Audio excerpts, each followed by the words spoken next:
murders, but there have may have been many more. A lot more. Investigative reporter Heidi Kuda reports in the newsroom with a story you'll see only on Fox. We got our hands on an interview that's never been broadcast before. It's an old audio tape from a Manson family attorney that states flat out Charles Manson committed more murders. A beautiful pregnant actress murdered.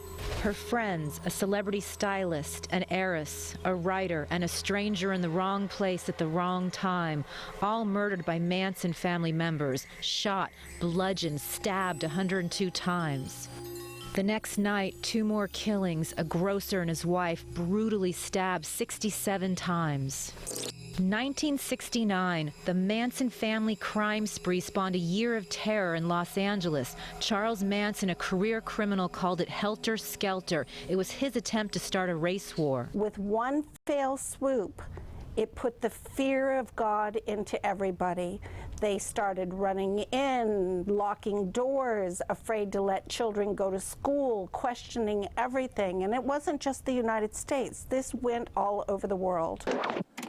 Now, in an audio tape that's never been broadcast, a Manson family attorney who represented murderer Charles Tex Watson says Manson committed more murders. I was impressed. He was extremely candid, and he told me about a bunch of other people Manson had killed.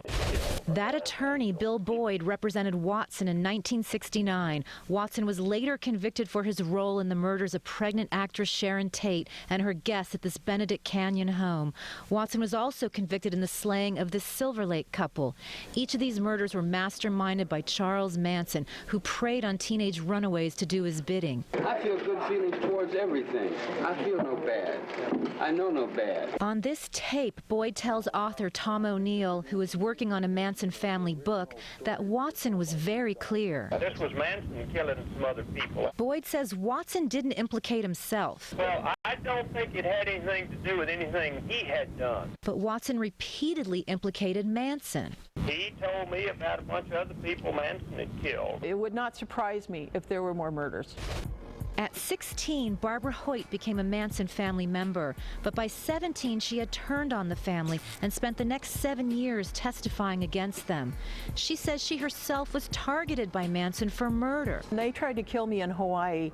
I was supposed to be a Jane Doe on the beach. They took my ID and poisoned me. I was supposed to just lay there on the beach. I would have just been gone.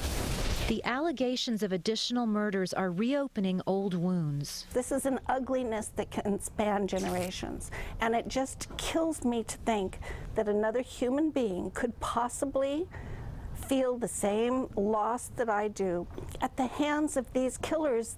Deborah Tate is the sister of Sharon Tate, the stunning actress who became the face of the Manson murders. Deborah has fought hard for decades to keep these killers behind bars. I'm trying to be the spokesperson for people that I will never see their faces or know their names.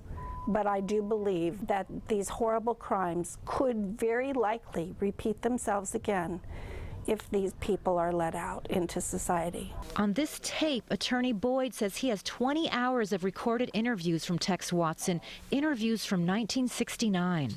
Did you ever transcribe those 20 hours of tapes?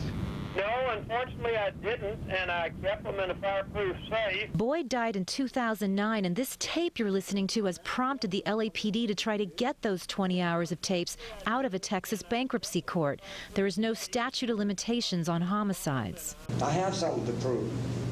I have a lot to make up. I owe a lot, because I took a lot.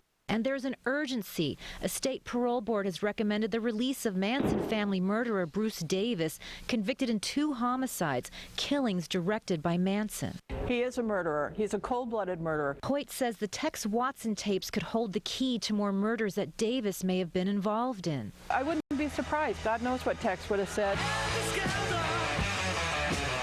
Hoyt says regardless of what people now believe, Helter Skelter was real. They killed these people because they tried to start a race war. People were willing to give up everything they knew about right and wrong, about any morality, any mores of the society. And I don't care if people don't believe in Helter Skelter. They believed in Helter Skelter enough to murder a lot of people. First, an update on Bruce Davis. On Friday, the state's parole board gave Governor Brown its official recommendation to parole him, so his fate is now in Brown's hands. And as for those Tex Watson tapes, LA's city attorney is actively pursuing them at the request of the LAPD. They're hoping those tapes provide some answers to multiple unsolved murders. I'm Heidi Kuda, Fox 11 News. You can join the discussion on the Manson family murders. Go to facebook.com, search Fox 11 Los Angeles. You can like us, share with your friends, and join in the conversation. In the private sector, if you build